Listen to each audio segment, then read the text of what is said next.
en esta convención.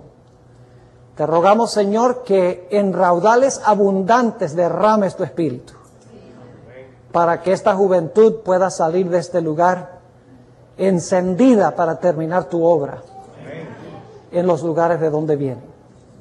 Te damos gracias, Padre, por acompañarnos esta noche en nuestro estudio, porque te lo pedimos en el precioso nombre de tu Hijo, Cristo Jesús.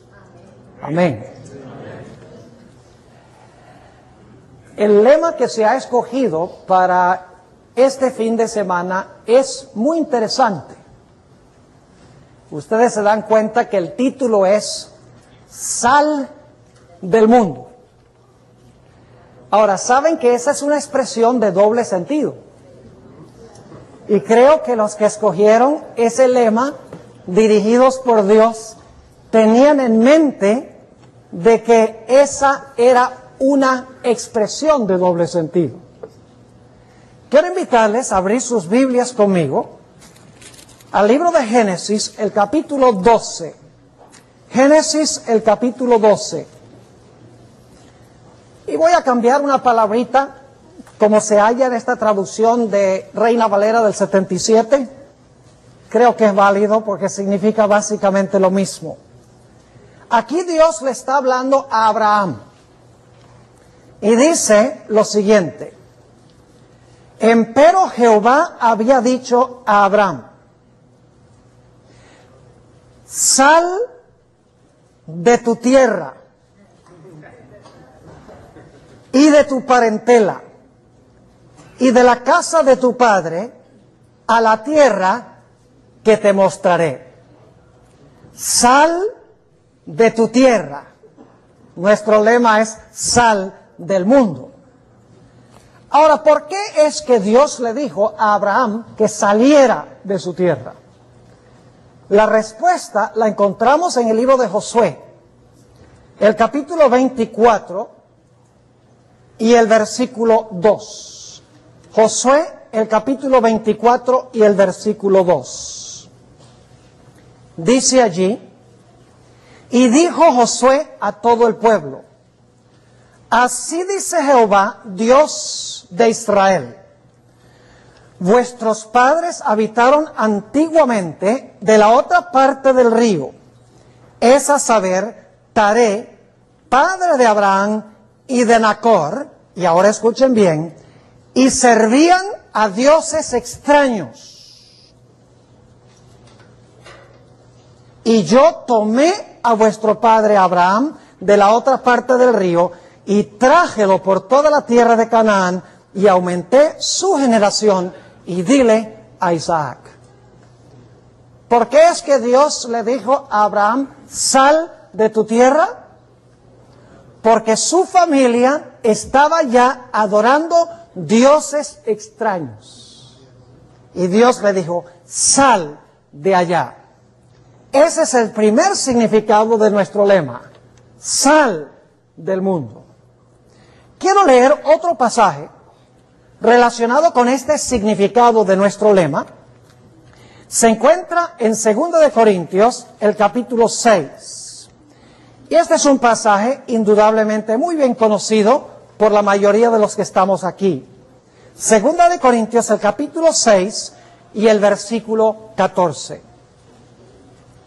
No os juntéis en yugo con los incrédulos. Porque ¿qué compañía tiene la justicia con la injusticia?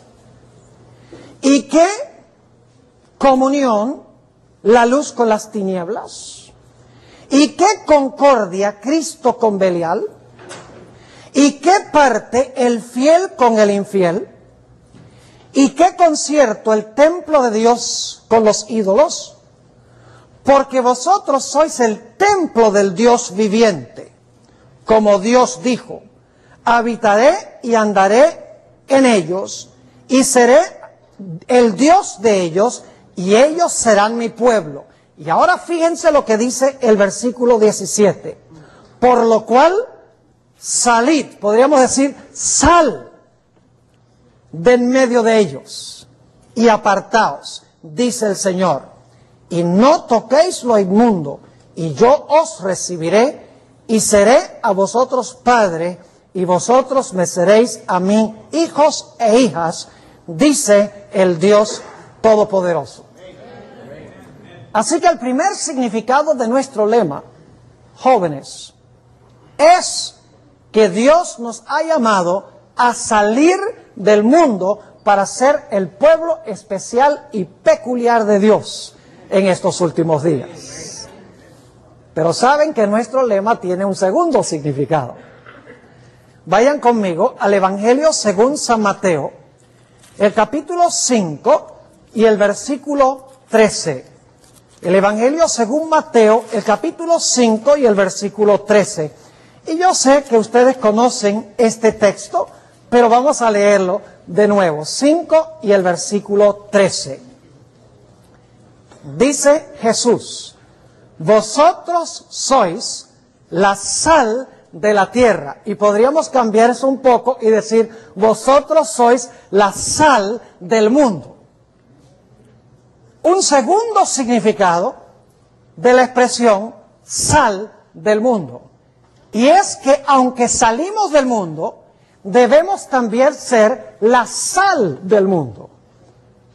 Ahora, la sal en los tiempos bíblicos cumplía varios propósitos. En primer lugar, en los tiempos bíblicos, la sal purificaba. ¿Recuerdan en los días de Eliseo cuando echó sal a las aguas y las aguas quedaron purificadas? En el Antiguo Testamento la sal también desinfectaba. ¿Saben que cuando nacían bebés en los tiempos del Antiguo Testamento, les untaban en todo el cuerpo sal para desinfectar su cuerpo? Eso lo dice en Ezequiel el capítulo 16 y el versículo 4. La sal también se usaba para preservar. Y hoy en día aún se usa la sal para preservar. Pero especialmente la sal se usa para saborear, para dar sabor, para purificar, para desinfectar, para saborear y para preservar. Esas son las funciones para las cuales Dios nos ha llamado a nosotros como jóvenes en estos últimos días. Note lo que dice en el libro de Job sobre el aspecto de la sal como sazón. Job, el capítulo 6 y el versículo 6. Y lo dice de una forma muy interesante. Dice allí en Job 6 y el versículo 6 lo siguiente: ¿comeráse lo desabrido sin sal?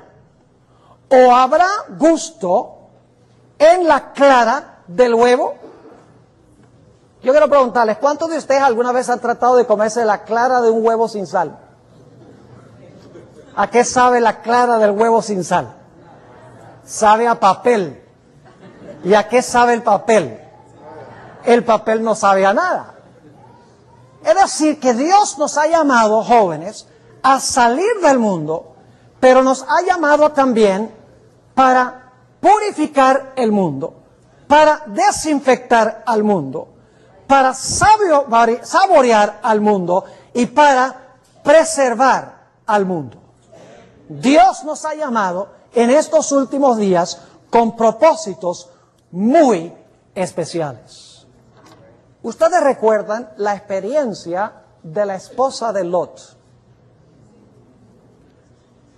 Ahora fíjense, ahí encontramos los dos significados de nuestro lema. Porque la Biblia nos dice que la mujer de Lot salió de Sodoma. Sal de Sodoma, le dijo Dios. Pero el problema es que Sodoma no había salido de ella. Es decir, había perdido su carácter de sal, porque se había adaptado a los pecados de Sodoma. Y yo creo que esa es la razón por la cual Dios derramó el castigo que derramó. Yo a veces me ponía a pensar, ¿por qué razón es que Dios convirtió a la esposa de Lot en una columna de sal? Podría haberle dado un ataque al corazón. podría haberse muerto de otra forma. Pero la Biblia dice que fue convertida en una columna de sal. Y yo creo que la razón es, Jesús en Mateo 5 y el versículo 13 dice que la sal que ha perdido su sabor no sirve sino ¿para qué? Para ser echada y pisoteada por los hombres. Y hoy en día eso es precisamente, no se sabe dónde está la esposa de Lot hoy. ¿Quién sabe cuántas personas han pasado por allí? Porque ella salió de Sodoma, pero Sodoma no había salido del corazón de ella. Había perdido su carácter de sal para Sodoma y en vez de influir sobre Sodoma, Sodoma influyó sobre ella.